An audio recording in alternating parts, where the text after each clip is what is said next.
if you haven't been convinced yet by this zealous sales pitch, go to my Facebook page. You don't even have to like me. Well, actually, I take it back. Wait, you're on Facebook? I am. Actually, I tell you what. This page is on the 47 miles. This story is on the 47 miles page. So if you're on Facebook, find 47 miles. Find the story by Brian Walzer. It's our golden egg of a story. Brian Walzer was a young guy back then. He runs Brian's Plumbing today. And he was an apprentice plumber working on a job site out past the stadium. And they watched this mayhem starting, and the boss cut him loose.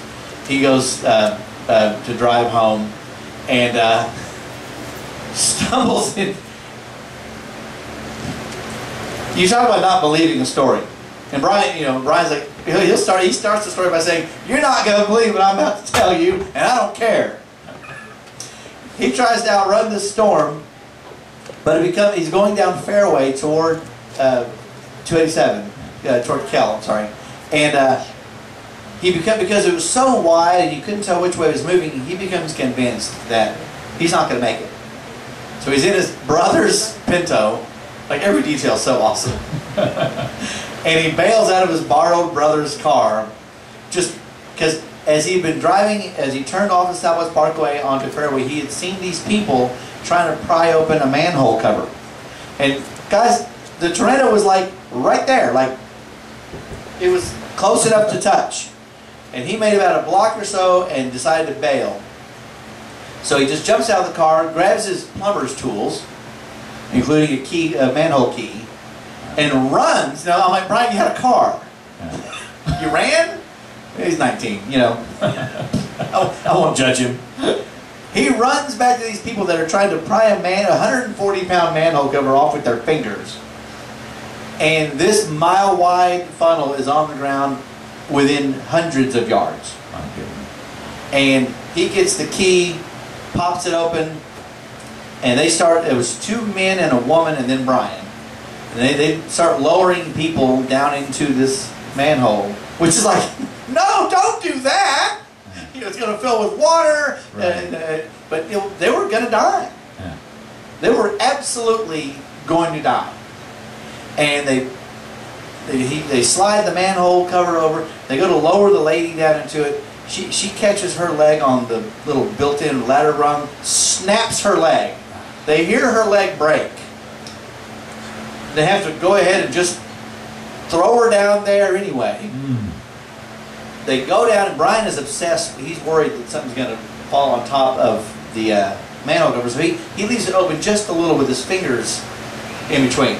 He doesn't want it to seat because he's afraid something's going to fall on top of it. They can't get out. Well, these things weigh 120 pounds. So he figures it's not going anywhere. Now this thing, he had to keep it at ground level. A disc of metal over 100 pounds was being pulled away from him.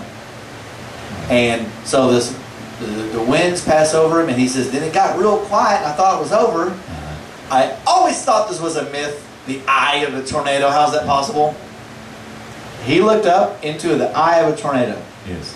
And he saw it was sort of brightly lit, and he saw houses and cars and trees spinning around up over his head. How do you not just give up the ghost and die? I mean, that's it. I can't make it. But he saw the opposite wall approaching, and he hunkered back down, and he crawled out and kind of left them to their, take care of themselves. But he walked around, and he saw people with 2x4s through their heads. He worked triage at Fairway and Southwest Parkway, stacking dead bodies, treating, securing people that were injured.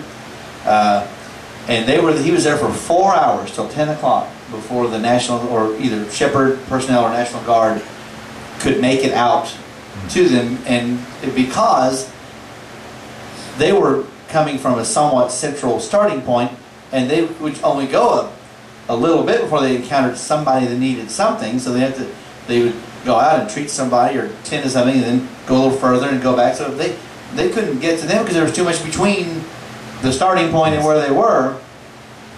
And But they did go out there. It took them 4 hours, which is, in retrospect, kind of amazing, considering they were going out in a radius of Lord knows, how many square miles. Right.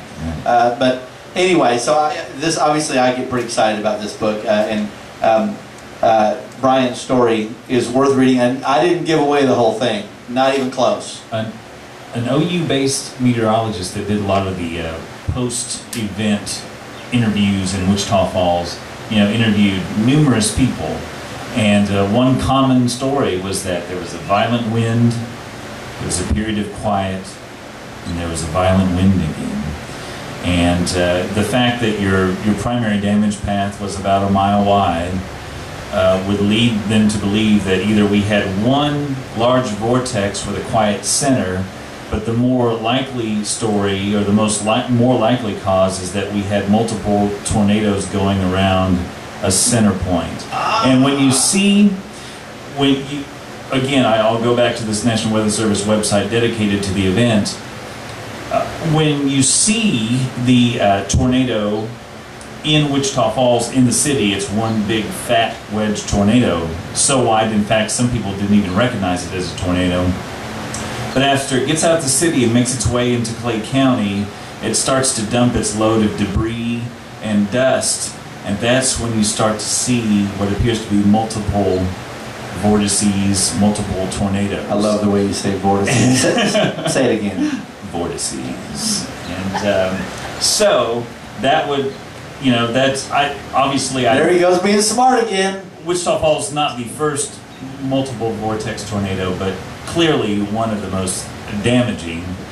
And you have to remember, it was the most damaging tornado in dollar amount up until May 3rd of 1999, when the Oklahoma City tornado occurred. Wichita Falls was a $400 million tornado in $79. That's almost $1 billion tornado today.